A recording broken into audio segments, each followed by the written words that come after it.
Tout le monde, moi c'est Taylor.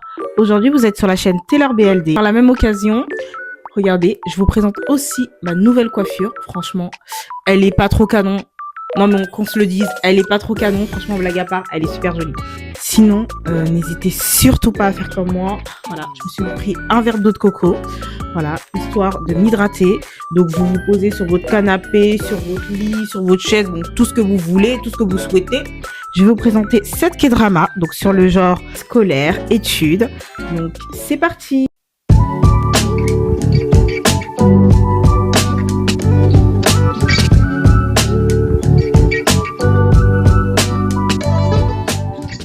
Alors pour cette première série, je vais vous présenter la série School 2017 qui a été diffusée sur KBS2. Vous pouvez aussi trouver cette série sur Netflix. Donc tout de suite, on passe à la présentation de la série. C'est parti. L'histoire suit une jeune lycéenne, optimiste mais dernière de sa classe, passionnée de dessin et rêvant de devenir auteure de webtoon. Malgré ses mauvaises notes, elle tente d'améliorer son classement pour rejoindre le même établissement que le garçon qu'elle aime. Un jour, elle se retrouve accusée à tort d'un incident à l'école, ce qui la pousse à tout faire pour laver son honneur et à découvrir la vérité. À travers ses aventures, la série aborde la compétition féroce entre élèves, la pression académique, les discriminations sociales et les premiers émois amoureux. La série Année scolaire 2017, je vous la recommande.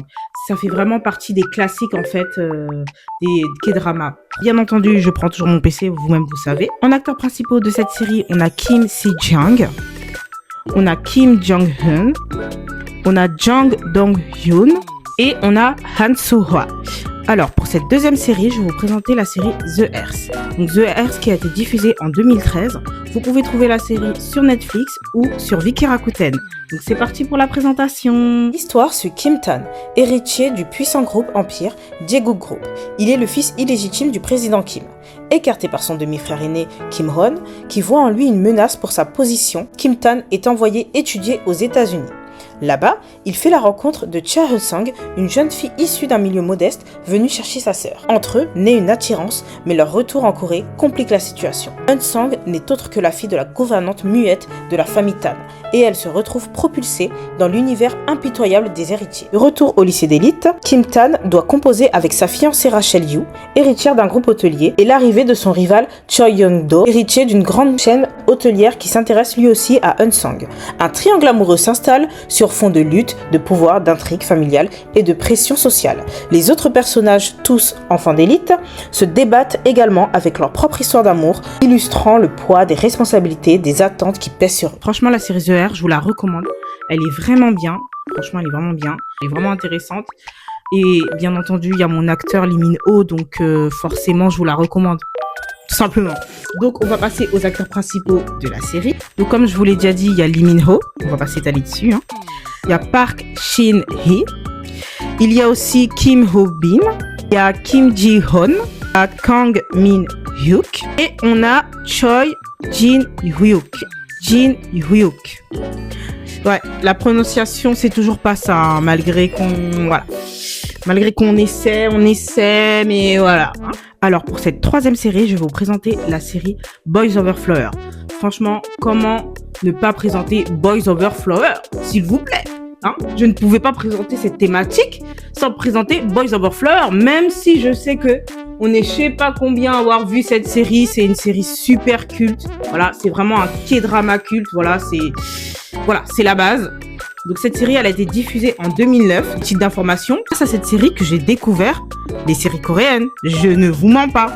C'était ma première série coréenne que j'ai regardée depuis. J'ai pas arrêté, depuis j'ai pas lâché. Ça a été vraiment mon coup de cœur. Cette série, non, dinguerie. Et c'est là aussi que j'ai rencontré mon acteur préféré. Hein, Lee Min-ho. Lee Min-ho en fait. Enfin bref, je ferai d'autres vidéos sur mes acteurs préférés. Je ne peux pas avoir regardé les séries coréennes sans avoir regardé Boys Over Flower en fait. Régulièrement, hein. Allez, tout de suite, je vous présente la série. L'histoire suit Gum Janji, une lycéenne issue d'un milieu modeste qui intègre par hasard un lycée ultra prestigieux réservé à l'élite de la société coréenne. Là-bas, elle découvre le pouvoir du F4, un groupe de 4 garçons extrêmement riches et influents. Gun Jampyo, le leader, Yoon Ji-hoo, So Hee-jung et Song Yoo-bin. Le F4 fait régner la terreur. Tous les élèves qui s'opposent à eux deviennent la cible de harcèlement. Jin, au caractère bien trempé, va être la première à leur tenir tête, déclenchant une guerre ouverte, notamment avec Gun Jeonpyo. Mais peu à peu, Des sentiments complexes émergents entre Janji et les membres du F4, en particulier Junpyo, donnant lieu à une romance pleine de rebondissements, de drames et de rivalité. Pour la série Boys Over Flower, voilà, comme je vous l'ai dit, série culte, série légendaire. Je vous encourage à la regarder. Moi, j'ai vraiment kiffé. C'est ça qui m'a amené justement à aimer les K-dramas, à découvrir la culture coréenne, parce que honnêtement, je veux pas vous cacher, moi... La Corée du Sud, c'est limite si j'avais l'existence de ce pays-là avant les K-dramas, pour vous dire. Donc voilà, pour d'autres, ça a été la K-pop, pour d'autres, c'est les K-dramas. Maintenant, on va passer au casting, parce que le casting est intéressant. Et en fait, quand j'y pense, j'ai présenté grave des séries avec Lee Min-ho, là. Non mais j'abuse. Bref, on a Kim Yoon-jung, on a Kim Boom, voilà, pour les acteurs principaux de cette série. Donc, pour cette 4e série, on va parler un petit peu des séries qui sont un peu plus récentes. Les séries que je vous ai présentées précédemment, elles étaient un peu plus anciennes, mais là, c'est des séries plus récentes. Donc, on va parler de la 4e série, donc Hiérarchie. Donc, tout de suite, on passe à la présentation de la série. C'est parti. L'intrigue se déroule au lycée Junshin, le plus prestigieux de Corée du Sud, où seuls les enfants d'élite, les plus riches et puissants du pays, sont admis. L'ordre social y est strictement hiérarchisé, chaque élève étant choisi dès la naissance selon l'importance de sa famille. L'arrivée d'un nouvel élève boursier, Kang-ha, va bouleverser la routine de cette institution fermée. Kang-ha intègre Junshin High grâce à une bourse, mais cache un secret. Il est le frère d'un ancien élève boursier, Kang Hee-na, décédé dans des circonstances troublantes. Kang-ha cherche à découvrir la vérité sur la mort de son frère, soupçonnant l'implication des élèves les plus influents de l'école, surnommés les royautés.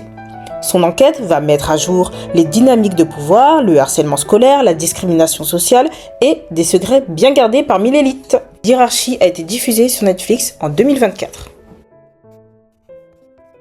Franchement, la série Hiérarchie, je vous la recommande. Elle est vraiment bien, elle est vraiment intéressante. Moi, personnellement, du début à la fin, je l'ai regardée. Donc, j'ai vraiment kiffé. Il n'y a pas eu de transition entre les séries. Je l'ai vraiment regardée de façon linéaire. Enfin bref, maintenant, on va passer aux acteurs principaux. Alors, en acteurs principaux, on a Lee Won-jung, on a Kim Jae-won, on a Ji Hee-won, et c'est tout pour la présentation des acteurs. Alors, pour cette 5e série, je vais vous présenter la série Bitch X Rich. C'est diffusé en 2023 sur Netflix. Donc, tout de suite, je vous la présente. C'est parti. L'histoire suit Kim Ha-in, une lycéenne issue d'un milieu très modeste qui enchaîne les petits boulots pour subvenir aux besoins de sa famille. Sa vie bascule lorsqu'elle devient le témoin d'un meurtre dans un prestigieux lycée, le Cheongdam International High School, fréquenté par les enfants des familles les plus riches. Pour acheter son silence, elle obtient une bourse et intègre cette école d'élite, mais se retrouve rapidement confrontée à la dureté et à la cruauté de ses nouveaux camarades, en particulier Baek Jina, la fille la plus influente et crainte de l'établissement. Au fil des épisodes, Kim Ha-in doit se naviguer dans un environnement où l'argent, le pouvoir et les faux semblants règnent en maître. Elle devient la cible principale de Baek Jina, tout en essayant de découvrir la vérité sur le meurtre dont elle a été témoin et de conserver sa place dans ce monde qui n'est pas le sien. Donc franchement, c'est une série assez rapide à regarder. Donc elle comptabilise 10 épisodes de 35 minutes. C'est vraiment une série rapide à regarder, comme je vous l'ai dit. Contrairement aux séries coréennes qu'on a l'habitude de regarder, elle est assez rapide à regarder. Mais franchement, elle est vraiment super. Alors en termes de distribution, on a Lee Eun-sam, on a Yeri, on a Yoo Jong-ho et on a Lee Jong-hyuk. Pour cette 6e série, je vais vous présenter la série Rivalité amicale qui a été diffusée en 2025 sur Netflix. Ensuite, je vous la présente, c'est parti. L'histoire se déroule dans un lycée d'élite à Séoul et suit 2 jeunes filles que tout oppose. Useul-gi, orpheline de la campagne, brillante mais isolée, qui intègre ce lycée prestigieux après la mort de son père. Yoo-ji, riche, belle, populaire et très intelligente, mais aussi manipulatrice et consciente de sa supériorité. Leur relation, d'abord amicale, vire rapidement à une rivalité toxique, faite d'obsessions, de compétition, de fascination réciproque. Loin du schéma classique, gentille héroïne vs méchante rivale, la série brouille les lignes morales et montre que chacune a ses zones d'ombre et blessures. Franchement, c'est une série qui est vraiment pas mal. Mais avant ça, elle était déjà disponible sur Viki Rakuten avec pratiquement tous les épisodes. Donc, quand je vous dis que c'est trop bien aussi d'avoir Viki Rakuten, c'est une réalité. Enfin, j'avais déjà commencé à regarder les épisodes. Je vois après, elle était disponible sur Netflix. Je me suis dit, ah, bon, ok, pourquoi pas, ma foi. Enfin, bref. Alors, en termes de distribution, on a Jun So-bin, on a Yeri, on a Kang Hee-won et on a Oh Woo-hee. Alors pour cette dernière et 7e série, je vais vous présenter la série Héros Fragile. C'est diffusé en 2025. Franchement, la 2e saison a été diffusée en 2025, il me semble. C'est la 2e saison qui a été diffusée en 2025. Parce que moi, en fait, Héros Fragile, je vous avoue, j'avais pas commencé à la regarder. J'étais en mode, vas-y, tout le monde en parle. En fait, j'aime pas regarder les séries dont tout le monde parle. Ouais, elle est trop bien, nanana. Vous voyez un peu ce que je veux dire? J'aime bien attendre un peu, découvrir par moi-même, tranquillement, etc. Un jour comme ça, bah voilà, j'avais plus trop de séries à regarder. Des fois, tu te lasses un peu des séries que tu regardes. Donc, moi, personnellement, j'aime bien regarder plusieurs séries en même temps. Voilà, laisse tomber. Bref, du coup, un jour, je me pose, tout ça, Netflix, tout ça. Alors qu'elle était déjà disponible sur Viki Rakuten depuis... En tout cas, la première saison. Mais enfin, bref. Je disais, je me pose, tout ça. C'est pas, je me dis, vas-y, je vais regarder vite fait la série. J'allume, je regarde un épisode, je me dis, bon, allez, on va voir. On va voir. Et... la série m'a fracassé. Elle est trop bien. Non, c'est pas pour rien que je la présente en dernière. Le meilleur pour la fin, en fait. C'est tout.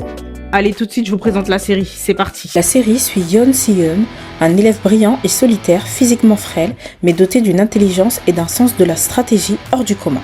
Victime de harcèlement scolaire, il décide de ne plus se laisser faire et utilise ses connaissances, notamment en physique, pour résister à ses agresseurs. Sa lutte silencieuse prend une nouvelle dimension lorsqu'il s'allie à 2 camarades inattendus. Han So-ho, ancien boxeur le plus fort du lycée, mais au grand cœur, On Bom-sok, adolescent introverti marqué par le harcèlement. Ce trio tente de survivre dans un lycée où règne la violence et la loi du plus fort, tout en s'interrogeant sur les frontières entre justice et vengeance. Comment je me rapproche. Cette série, si vous ne l'avez pas regardée, vous avez raté quelque chose, je vous le dis. Franchement, pour rien vous cacher, Héros Fragile, des fois je trouvais que c'était un peu... ça faisait un peu pitché. Dans le sens où, vous êtes des adolescents ici. Ok, vous êtes des ados, d'accord. Vous êtes trop les grands, hein. Il y en a, vous êtes trop les adultes du coin. Bon, de base, c'est des adultes. Mais t'as capté. Il y en a, vous êtes trop les adultes. Enfin, bref. Je la recommande à 100%. Sinon, je vais vous présenter les acteurs principaux. Alors, on a Park Ji-won. On a Choi Hyun-hyuk. Et on a Han Kyung. C'est tout pour aujourd'hui. N'hésitez surtout pas à me dire ce que vous avez pensé en commentaire de cette nouvelle présentation de série coréenne sur le thème de l'école. Si vous avez d'autres recommandations aussi à me présenter, d'autres séries que vous avez regardées, n'hésitez surtout pas à m'en faire part en commentaire. Et n'oubliez surtout pas, activez la cloche de notification, likez, partagez et abonnez-vous. C'est très important si vous voulez voir d'autres vidéos. Et on se retrouve à dimanche prochain pour de nouvelles vidéos. Bye!